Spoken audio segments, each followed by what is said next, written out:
Hello everyone and welcome back to another tutorial video from how to log in. Is your Facebook Messenger application not showing the pop-up bubble? Well then, in this video we will be showing you how to enable the pop-up if your Facebook Messenger application doesn't show it.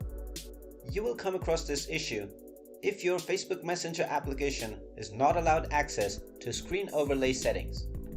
You can fix this by two ways.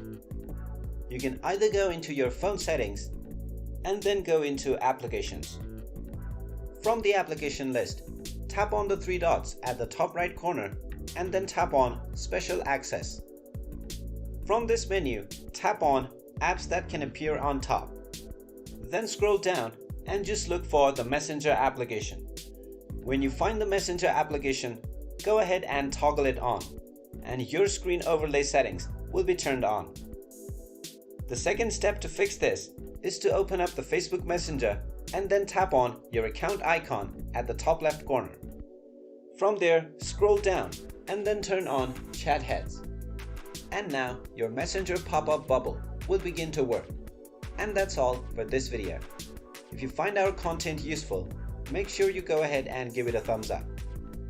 Also, don't forget to hit the subscribe button and ring the notification bell if you wish to be notified whenever we post a new video. Thank you for watching.